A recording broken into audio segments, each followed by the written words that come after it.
오늘 저는 전도서 2장 1절로 11절의 말씀을 중심으로 헛되지 않은 것이 없음을 확인함이라는 제목으로 말씀을 전하고자 합니다. 저희들이 지난 주일부터 매일 성경 본문 전도서가 시작되었는데 오늘 화요 새벽에 전도서 첫 말씀을 우리가 대하게 됩니다. 여러분, 전도서 하면 떠오르는 그 표현이 무엇입니까? 모든 것이 헛되고 헛되며 헛되고 헛되도다. 사실 이번 주일날 설교 본문은 창세기입니다마는 이 전도서의 내용을 가지고 말씀을 우리가 함께 나누게 됩니다. 먼저 전도서에 대해서 조금 살펴볼 것이 있습니다. 우리 한글 성경에서는 도를 전한다, 말씀을 전한다 라는 의미로 전도서라 그렇게 번역되어 있습니다. 그런데 이 전도서라고 번역된 이 말의 원래 히브리어 명칭은 코헬렛이라고 이야기합니다. 이 코헬렛을 정확하게 번역하면 preacher, 설교자 혹은 teacher, 교사라는 말이 됩니다. 그래서 차라리 이 설교자라고 그렇게 번역하면 더 좋았지 않느냐? 아니면 요즘에 또 그렇게 많이 씁니다만 히브리어 발음 그대로 전도서를 코헬렛이라고 그냥 쓰면 더 좋았지 않겠느냐라는 그런 말들이 많이 있습니다.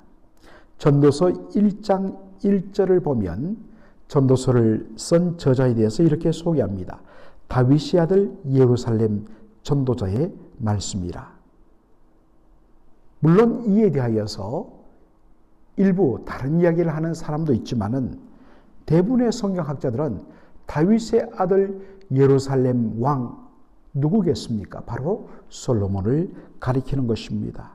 그리고 솔로몬의 그 일생을 담아놓은 열왕기 상을 보면 솔로몬 왕의 그 부귀영화와 그리고 그가 수많은 여인들을 처첩으로 후궁으로 삼고 정말 세상의 모든 지혜를 다 가진 모든 것을 다 누렸던 솔로몬의 그 삶의 모습을 보면서 더군다나 우리는 전도서의 저자가 솔로몬인 것을 직감할 수가 있습니다.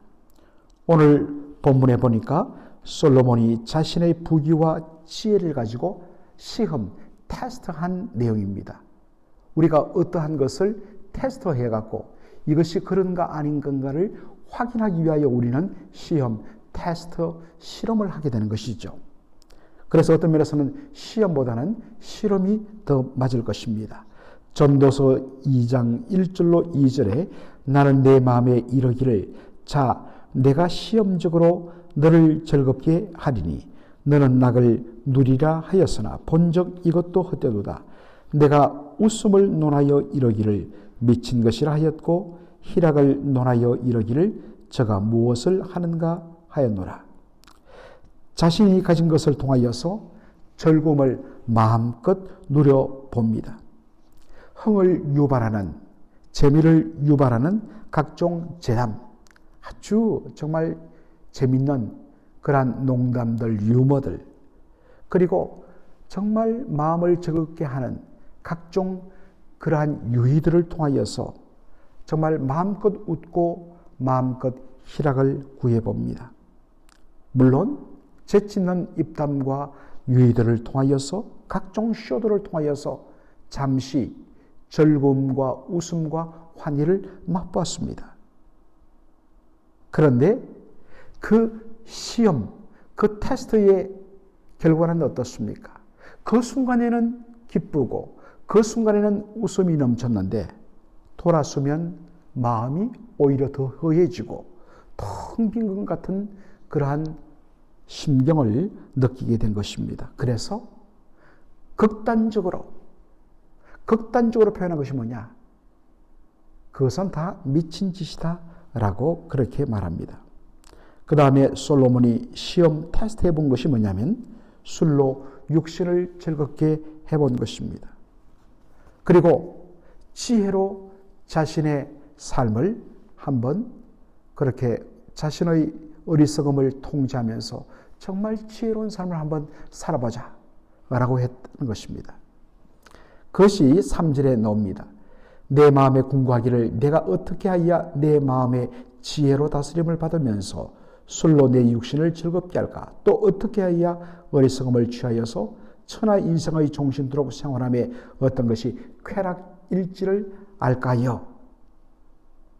저는 어릴 때 동네 어른들, 시골 어른들이 그 술자리를 하고 있는데 옆에 어린 아이들이 있으니까 얘들아 한번 맛봐라 해서 술을 한번 맛본 적이 있습니다. 그리고는 적시로 내어 뱉었습니다.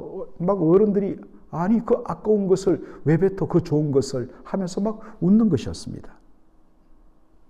그때 제 마음에 든 생각, 아니 이 쓴 것을 왜 저렇게 마시려고 하지?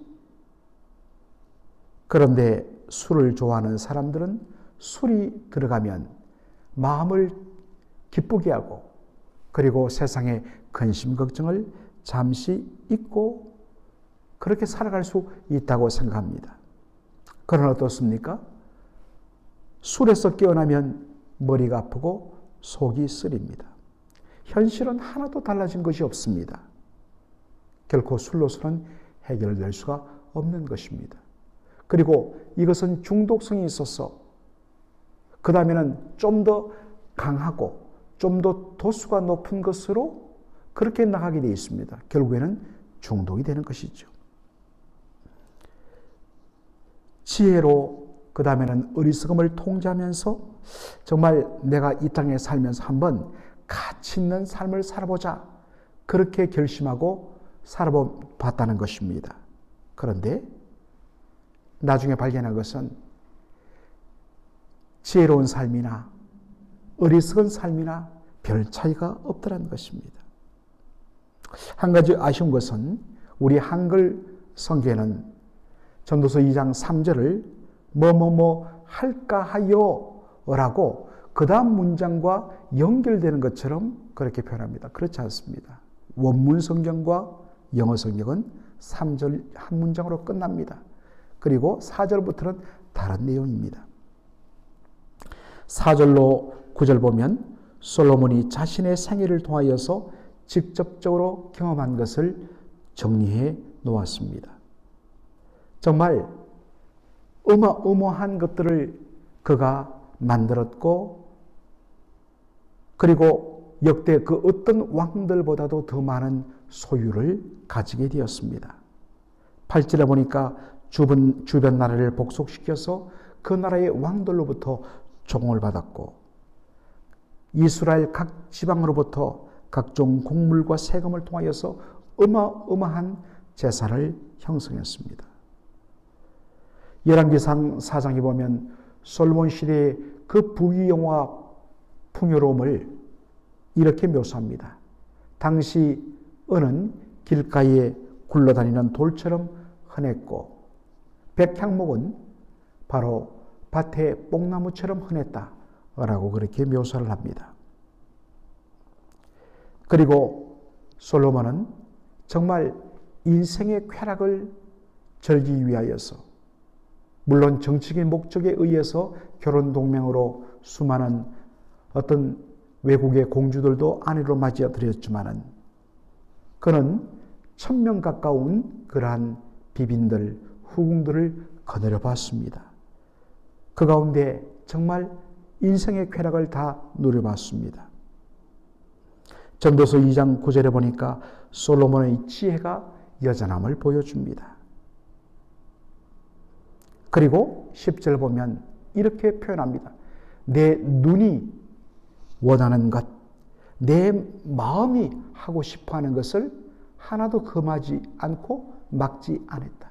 내 하고 싶은 대로, 내 마음의 탐욕이 이끄는 대로 다 해봤다는 것입니다. 저와 여러분 다수의 사람들은 그렇게 하고 싶은데 할 능력이 없어 못하는 겁니다. 그런데 솔로몬은 모든 부귀영화 그리고 그가 누릴 수 있는 모든 것들을 다 갖고 있었기 때문에 하여튼 한번 하고 싶은 대로 마음이 끌리는 대로 다 해보자 했다는 것입니다. 그런데 11절 그 모든 것 내가 하고 싶은 대로 내 눈이 이끄는 대로 하고 싶은 것을 다 해봤습니다. 모든 사람들의 어떤 면에서는 로망이죠. 그런데 전도서 2장 11절은 어떻게 결론이 납니까? 그 후에 본즉 내 손으로 한 모든 일과 수고한 모든 수고가 다 헛되어 바람을 잡으려는 것이며 해 아래서 무익한 것이로다. 왜 모든 것을 다 가지고 남들이 보기에는 당신이 정말 부럽습니다. 당신만큼 행복한 사람 어디 있을까요? 남들은 다 부러워하는데 본인은 정작 모든 것을 다 가지고도 결국 마음속에 무엇만 가득하다는 것입니까? 헛됨, 허무함만 가득하다는 것입니다. 이유는 무엇일까요? 여러분, 우리는 하나님의 형상으로 지음받은 존재입니다. 그러므로 우리 영혼, 우리의 인생의 삶에 그 빈자리를 채울 수 있는 것은 하나님 한 분밖에 없습니다. 그런데 어리석은 인생이 하나님을 떠나 하나님 아닌 것으로 채우면 충만할 줄 알았는데 돌아보면 허무밖에 남지 않더라. emptiness, 텅 빈 것밖에 남지 않더라는 것입니다. 그래서 엉뚱한 것으로 자꾸만 채우다가 자신의 인생을 망가뜨리고 맙니다. 이것이 사탄의 전략입니다. 여러분 분명히 하셔야 됩니다. 우리의 영혼을 채울 수 있는 것은 하나님 한 분밖에 없습니다. 주께로 돌아가야 합니다. 그리고 우리는 하나님의 영광을 위하여 지음받은 존재입니다. 우리의 삶의 목적과 중심에 하나님을 기쁘시게 하고 하나님을 영화롭게 하며 그분이 우리를 통하여 행복해 하시는 그러한 삶이 초점 맞추지 아니하면 결국에 자기의 영광, 자기의 자랑, 자기의 즐거움과 기쁨을 추구하면 추구할수록 더 마음속에 고통과 슬픔과 허무함만 밀려들 수밖에 없다는 것입니다. 다시 우리가 무엇을 위하여 이 땅에 존재하는가? 우리가 무엇을 위하여 구원받았는가? 하나님의 영광을 위하여. 내가 살든지 죽든지 나를 통하여 내 몸을 통하여 예수 그리스도의 이름이 존귀케 되는 것. 그렇게 하면 된다면 내게 사는 것이 그리스도니 죽는 것도 유익함이라. 바울의 고백처럼 감옥에 갇혀도 육신의 질고로 고통당해도 물론 괴롭습니다. 물론 고통스럽습니다. 그러나 그 마음속에 있는 그 기쁨과 충만한 것, 그 누구도 빼앗을 수가 없습니다. 사랑하는 성도 여러분, 오늘 이 말씀을 보면서 우리가 솔로몬처럼 저렇게 다 모든 것을 가진 것은 아니라 할지라도 내 마음속에 왜 이렇게 허무함이 밀려오는가? 다시 돌아가야 합니다. 오직 하나님 한 분만으로 체험받아야 됩니다. 그래서 우리가 자주 이야기하는 것처럼 성 어거스틴이 그의 고백력에서 첫 부분에서 그가 고백했던 것처럼 내가 하나님께로 돌아오기까지 내 마음에는 참된 안식이 없었나이다. 하나님 그분이 해답이십니다. 예수님 그분이 바로 진정 해답인 것입니다. 오늘도 주님을 온전히 모셔드리고 그 주님 안에서 그리고 주님을 위한 삶을 삶으로 우리의 진정한 즐거움과 기쁨과 충만함을 경험하는 저와 여러분의 삶이 되기를 주의 이름으로 축원합니다. 아멘. 살아계신 우리 아버지 하나님, 전도서 2장 1절로 11절을 통하여서 솔로몬이 자신이 가지고 있는 모든 것들을 다 동원하여서 시험해 본 결과 하나님, 그 모든 것이 결국에는 허무함만 남더란 결론에 도달하게 된 것을 보게 되었습니다. 결국에 솔로몬이 그와 같은 허무함에 빠지게 된 근본 원인은 바로 자신의 영혼은 오직 하나님 한 분만으로 채울 수 있는 것을 외면하고 하나님 아닌 세상 것으로 채우려 했기 때문인 것을 다시 한 번 더 우리가 확인하게 되었습니다. 삶의 목적과 초점이 하나님의 영광과 하나님의 기뻐하심에 있지 않는 자기 영광, 자기 즐거움, 자기 기쁨은 결국에는 허망한 그러한 결론으로 빠질 수밖에 없다는 것을 확인하였습니다. 아버지 하나님, 이것이 솔로몬의 문제뿐만 아니라 바로 우리의 문제이기도 함을 고백합니다. 주여, 다시 주께로 돌아가게 하여 주시고 다시 우리의 시선이 주님의 기뻐하심에 맞춰지는 그러한 삶이 되게 하여 주옵소서. 예수님의 이름으로 기도하옵나이다. 아멘.